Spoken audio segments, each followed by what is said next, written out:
আসসালামু আলাইকুম, কেমন আছেন সবাই? আজকে আমি চিংড়ি মাছ দিয়ে বড়া বানাবো। কেমনে বানাই এটা খালি দেখেন। পয়লা চিংড়ি মাছটি দেখছেন নাকি? তাজা তাজা চিংড়ি মাছ, এটি করবেন কি বাটবেন, বুঝছেন নি? বালা করে নিফাস করে বাটবেন বাইটটা, তারপরে ডাইল দিয়া তারপর বড়াটা বানাবো কি একটা স্বাদের। এই চিংড়ি মাছের বড়াটা দিয়ে আপনারা এক প্লেট ভাত খেলে তার মানে এত স্বাদ। আমি যেমনি বানাই এভাবে যদি বানান, বুঝছেন? তারপর ডাল দিয়ে আবার একদম নিফাস করবেন কিন্তু। চিংড়ি মাছটা কিন্তু একবার নিফাস করবেন, নাহলে কিন্তু সাবা সাবা লাগলো, স্বাদ লাগতো না খাইতে, বুঝছেন? যদি কষ্ট না করেন কোনো রকম খালি বানাইলাম তাহলে কিন্তু সুন্দর হতো না, আবার এই বড়াটা কিন্তু ভাঙ্গেও যাবো গা। আর যদি সুন্দর করে বানান তাহলে বড়াটা খুব মানে খাইতে টেস্ট লাগবো, আবার সুন্দর হবে বানানোর সময়। যখন বানাই আমি তখন অবশ্যই খেয়াল করবেন। মুসুরির ডাল ভিজায় রাখবেন, মুসুরির ডাল ভিজায় তারপরে আপনারা বড়ার সাথে দিবেন। দিলে একটা গ্রানটা সুন্দর হয়, আবার একটু মুচমুচে হয়, খাইতে খুব স্বাদ লাগে, বুঝছেন?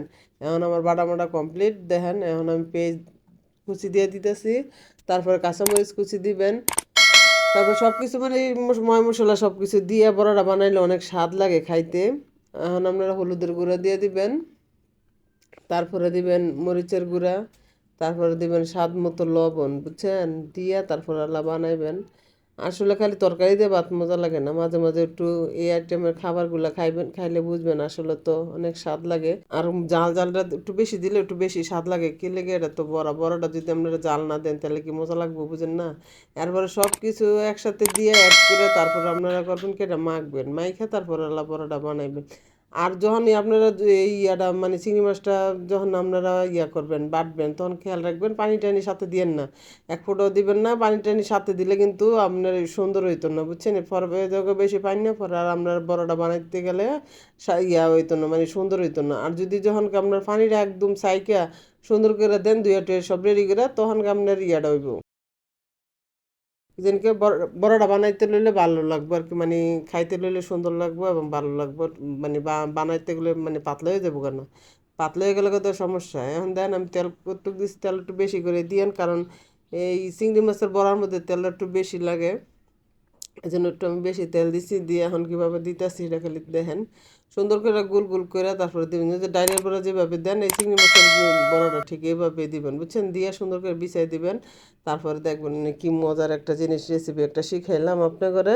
মাঝে মাঝে খালি তরকারি না খাই এইসব ধরনের রেসিপি রেসিপি দিয়ে ভাত খাবেন।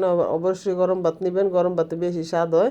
আর যদি আবার যদি মরিচ ভাজা লয়ে লইতে পারেন তাহলে তো আরও বেশি মজা, বুঝেননি? এর লাগে আপনারা খাইন গো, আমি যেমনি শিখাইতেছি খাইবেন। আর কমেন্ট করে জানাবেন যদি স্বাদ না হয় যে দিয়ে করলাম কি জানি, আপনি যে শিখাইলেন একটু তো স্বাদ হইলো না তো অবশ্যই কমেন্ট করে জানাবেন। আর যদি স্বাদ হয় তাহলে অবশ্যই একটা ধন্যবাদ তো আমি ফানাই থাই, বুঝছেন নি?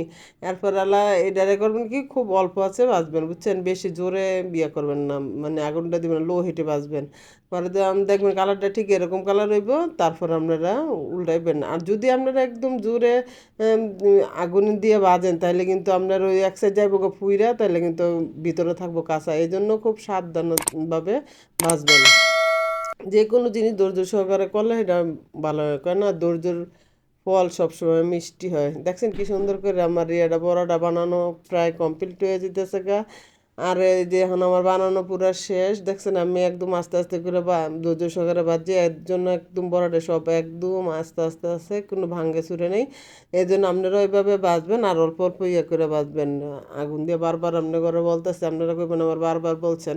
বারবার না বললে তো আবার যদি ভেঙে টেঙ্গে নেন তখন কেমন কী শিখাইছেন না শিখেছেন তখন একটা সমস্যা, বুঝেন না? এই জন্য আমি আপনাদের কইলাম খুব আস্তে আস্তে বাজবেন, ভিতরে জানি কাঁচা না থাকে। কাঁচা থাকলে তো অবশ্যই মজা লাগতো না। সবাই ভালো থাকবেন, সবাইকে ধন্যবাদ। আসসালামু আলাইকুম, আল্লাহ হাফেজ।